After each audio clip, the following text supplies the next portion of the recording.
Hi everyone and welcome to the December 2000 edition of Wavelength. The LCRA Board of Directors held their November meeting at the headquarters of Pedernales Electric Co-op in Johnson City.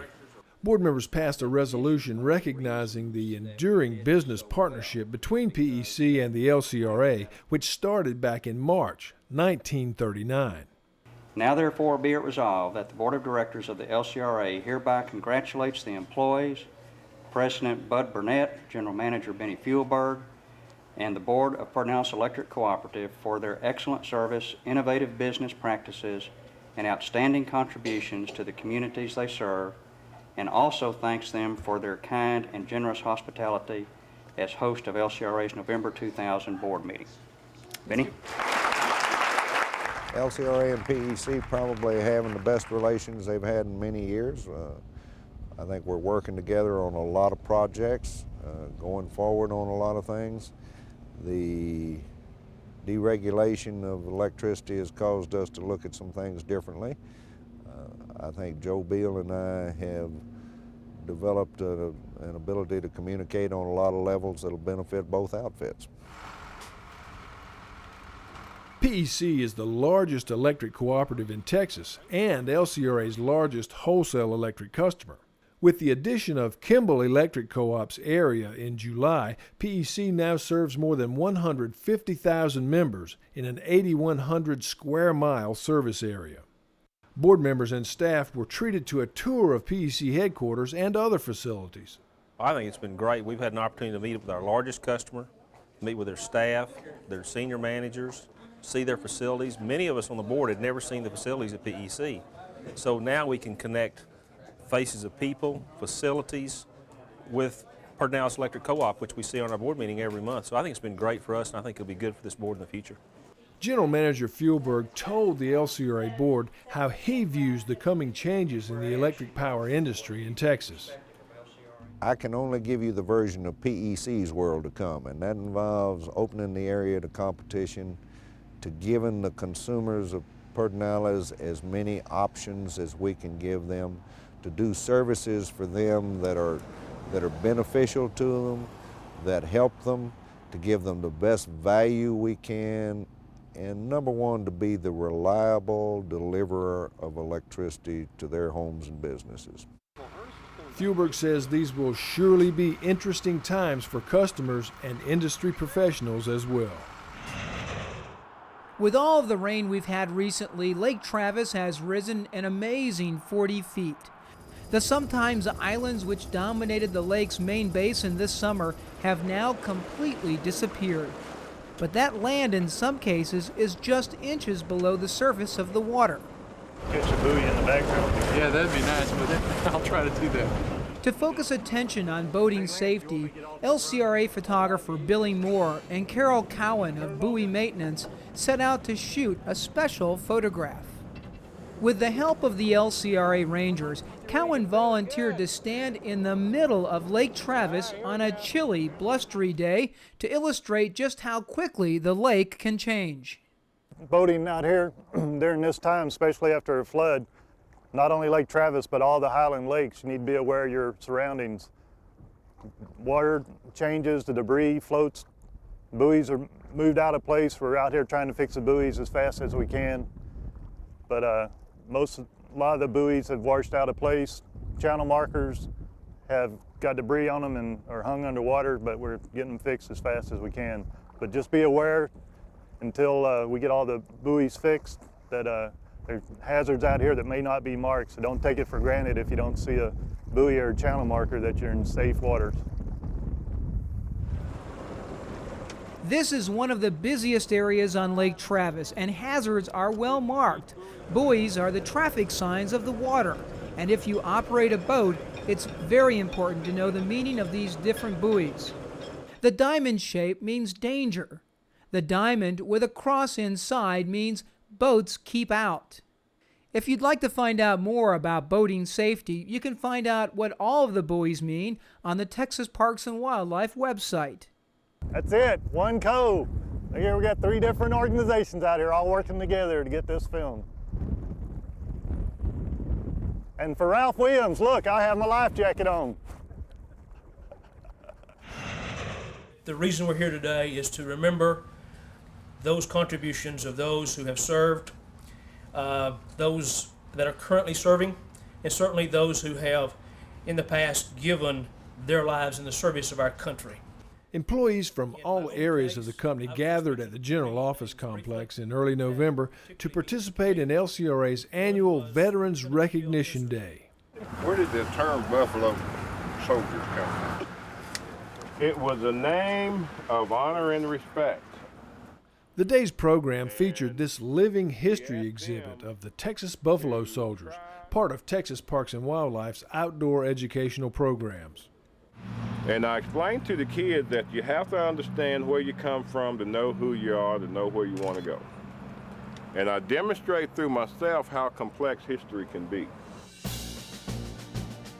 Following the Civil War, Congress created 6 regiments of Negro troops to be stationed at frontier forts and other military outposts from Texas to the Dakota Territories. And our role on the frontier was to rebuild the forts, telegraph lines, roads, and protection of the settlers, because the frontier had become very hostile at that time.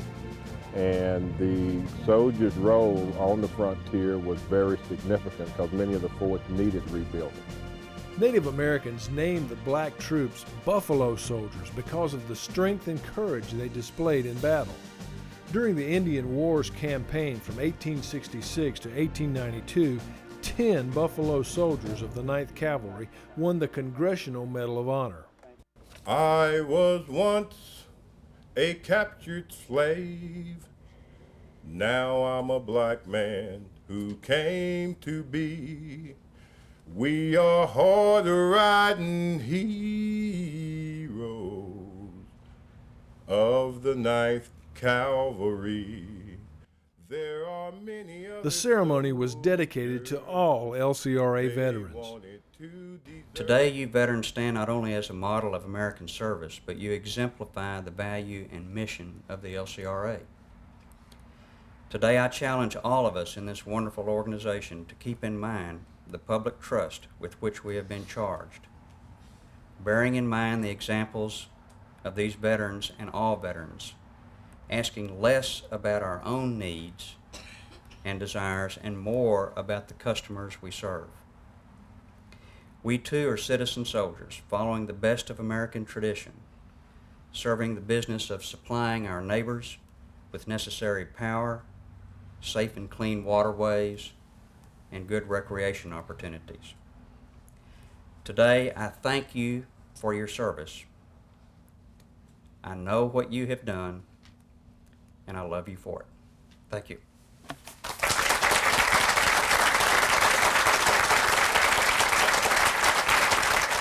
I just have a great amount of respect for the people that have served this country.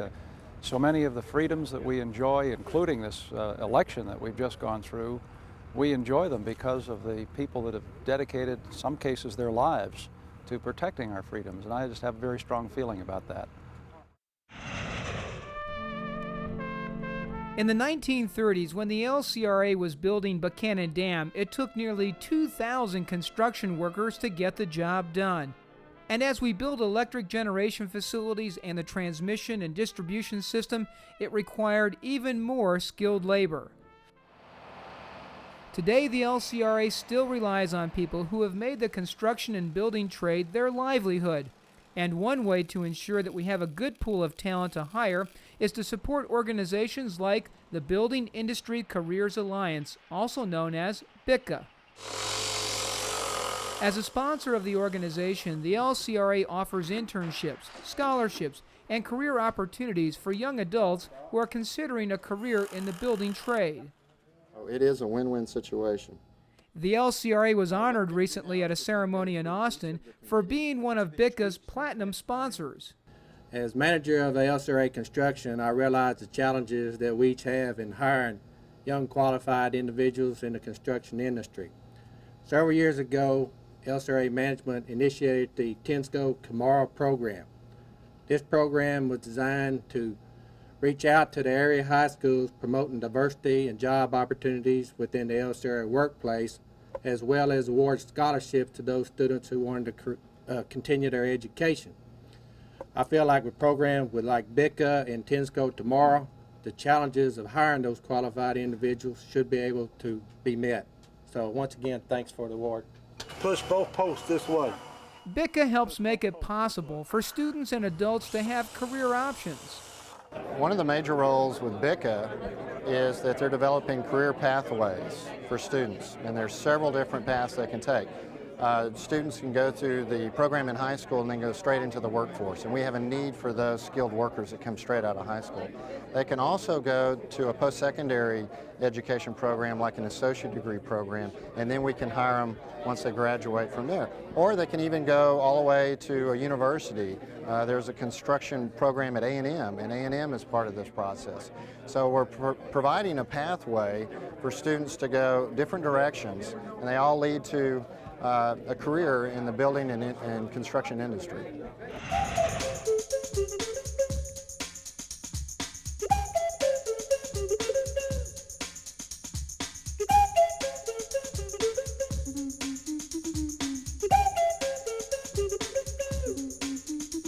This month on Board Profile, meet Rosemary Rust from Wharton County. Rosemary Rust was appointed by Governor Bush to the LCRA Board of Directors in May of 1999. Rosemary and three sisters were born and raised on the banks of the Colorado River here in Wharton. She is the fifth generation to live and work this land, which was settled by her great-great-grandfather nearly 150 years ago.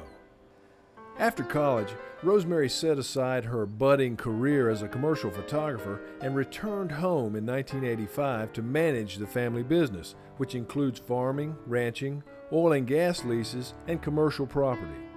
Her love for this land and the Colorado River started at a very early age. And this was a river that we swam in when we were very young, and we did not swim in when we were teenagers because it was so polluted, and it was not safe. And it's a miracle that the LCRA and the City of Austin and the powers that be have come together to clean this river up enough that everyone can swim in it. This is a real magical place. This is a very powerful place to my sisters and I. This is a place that I come to when I'm got a problem and I need to think something out, and it's a very peaceful place, and a place with a great deal of history in my family, and that means something. Today, her background and heritage serve her well as a member of the LCRA board.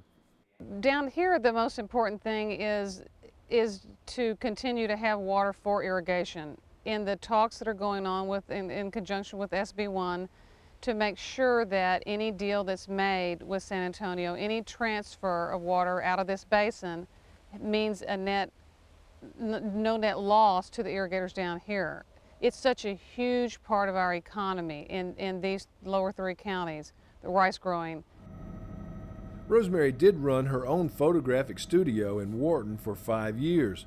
She specialized in children's portraits and nature photography. Now she shoots mainly as a hobby and for gifts to friends. She says this appointment to the LCRA board has been very special to her. I feel so honored to be on this board. It's so much more than I ever expected. There's so much more to learn, and the responsibilities are so much greater, that being able to serve on the LCRA board is just a magnificent opportunity. A really pleasant surprise to me has been the quality of people who work for LCRA. They're all bright. They're all very good at what they do. Living on the Colorado River is about contrast. It's about ebb and flow, flood and drought, give and take. And that's just part of owning land on the river. The river changed courses and it takes land away from you. It's continuing to take land right here. This is a high bank, and it's continuing to erode, and erodes every time that the river rises. But that's what owning land on the river is all about. I wouldn't trade it for anything.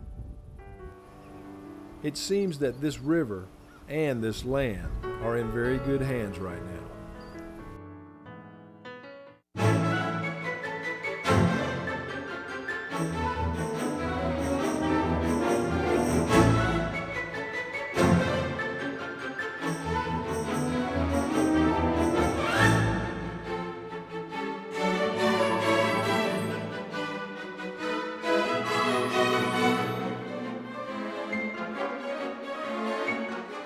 hope that all the employees have a wonderful, happy holiday because they deserve it. They give so much to our community, and I want to thank all of them.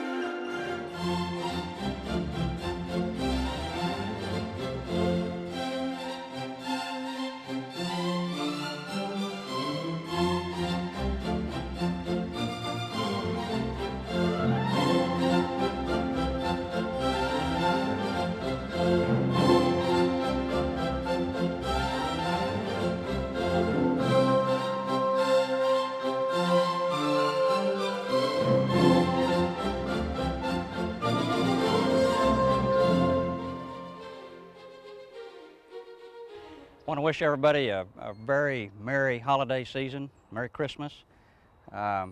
It seems like just about a few weeks ago that I became general manager. It's hard to believe that it's been a whole year. We together have accomplished a whole lot this year. Just look back at what we have done on the electric side. We've gotten a new power plant almost complete. We're ahead of schedule, below budget on it.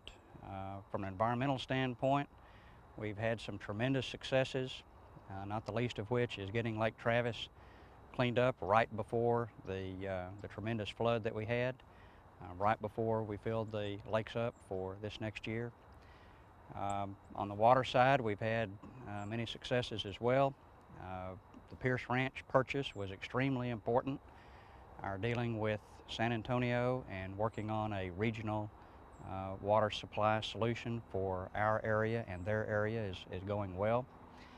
From a community services standpoint, we've gotten several parks open, but the one thing in that area that I'm the most proud of is the work that we've done with the students in the student leadership program. That's been very good and very something that I've enjoyed being a part of.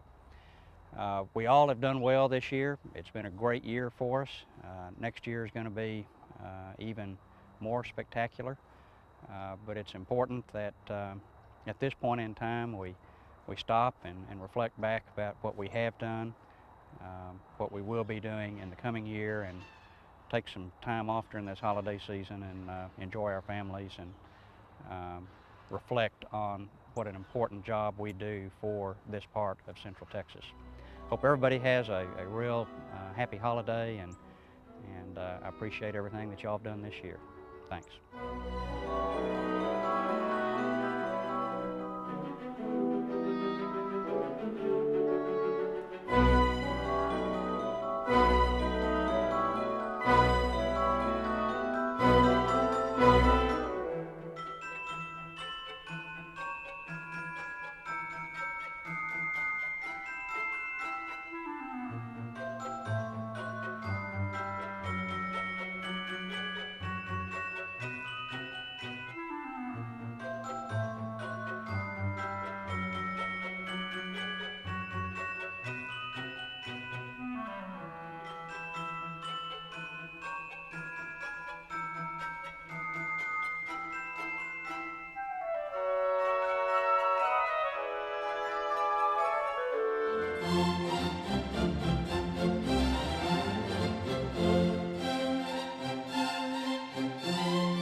Total this year, going out to the food banks of Central Texas, is 50,020 pounds. Wow.